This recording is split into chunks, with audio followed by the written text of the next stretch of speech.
Halo, selamat pagi. Kembali bersama saya Agnes Megan Jelas Nurat. Di sini saya akan review bab 7 mengenai penulisan laporan. Yang pertama ada kesulitan-kesulitan. Menulis laporan penelitian dalam bentuk skripsi, tesis, atau disertasi bukan pekerjaan yang mudah. Sebagai human instrument, peneliti tidak dapat banyak memperoleh bantuan dari orang lain. Ia harus bergantung pada kemampuannya sendiri.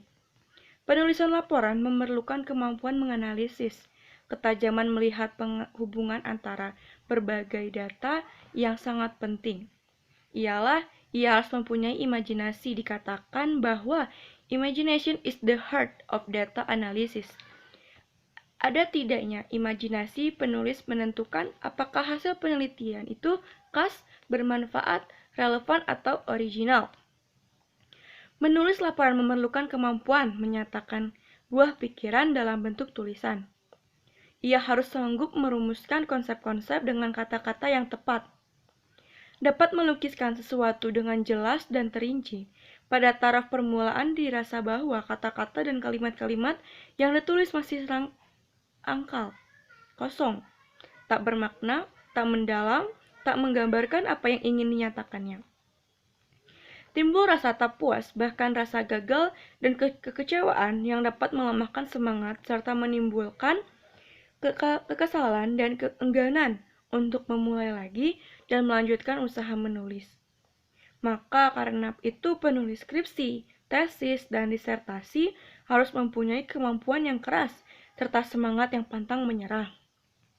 Sebenarnya menulis dan mengarang bukan sesuatu yang baru lagi bagi setiap mahasiswa, karena telah memperoleh pengalaman dalam melakukan tugas membuat laporan, buku, atau diktat dan makalah. Walaupun dengan demikian, bagi kebanyakan orang menulis skripsi, tesis, atau disertasi selalu merupakan kesulitan tersendiri.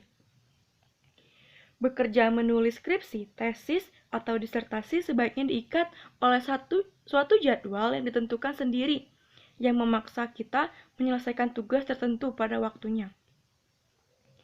Perasaan bahwa kita dikejar-kejar waktu merupakan cambuk untuk memanfaatkan waktu sebaik-baiknya. Dalam pekerjaan ini kita alami ketegangan, dan menurut kenyataan, pekerjaan yang paling indah justru tercipta dalam keadaan yang tegang. Namun, jadwal itu hendaknya jangan terlampau ketat dan memaksa kita untuk melakukan terlampau banyak dalam waktu yang terlampau singkat sehingga kita melumpuhkan. Maka perlu jadwal disesuaikan dengan kemampuan masing-masing melalui percobaan dan pengalaman. Bila telah tercapai suatu jadwal, perlu dipupuk disiplin ketat untuk berpegang teguh pada jadwal itu. Jadwal adalah semacam perjanjian atau kontrak yang kita adakan antara kita dengan diri sendiri untuk melaksanakan pekerjaan tepat pada waktunya. Lalu, ada pula dalam jadwal tersebut atau kontrak itu harus pula ditetapkan volume kerja yang harus dihasilkan setiap harinya. Misalnya, sebanyak 5 halaman atau sebanyak 1000 perkataan sehari. Kuota ini harus dipenuhi, sekalipun mutunya tidak selalu dapat dijamin.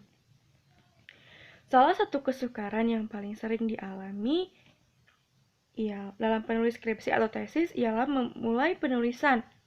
Sering dihadapi semacam rintangan berupa keengganan. Kemungkinan untuk menegakkan atau mengundur-undurkannya. Untuk mengatasinya, sering pula masa pemanasan atau warming up selama 2-3 hari sebelum pada taraf berikutnya. Penulis mencoba menyusun garis besarnya yang terdiri atas judul, subjudul, serta bagian-bagian selanjutnya. Pada tiap bagian dicatat apa kira-kira isinya. Baru pada tahap ketiga, penulis mulai menulis draftnya yang pertama, di mana ia mengikuti jalan pikiran tertentu yang menunjukkan kaitan-kaitan antara berbagai data. Walaupun pada mulanya masih merupakan kumpulan berbagai hal, namun sudah tampak adanya hubungan antara bagian-bagiannya. Pada taraf selanjutnya, penulis dapat merampungkannya. Ada kalanya ia lebih dahulu mematangkan pikirannya dengan membiarkan pekerjaan itu tanpa diapa-apakan. Pada masa itu, penulis akan lebih mampu menghadapinya dengan pandangan yang lebih segar dan objektif. Penulis akan mengambil jarak dari karyanya, dan dengan demikian lebih sanggup melihat titik-titik yang kuat dan lemah. Seorang pengarang sering tidak menulis suatu makalah atau skripsi, tesis secara berurutan, bab demi bab, akan tetapi melakukan pelompatan dari suatu bagian ke bagian lain yang tidak berurutan yang dirasakan lebih mudah ditulis pada saat itu.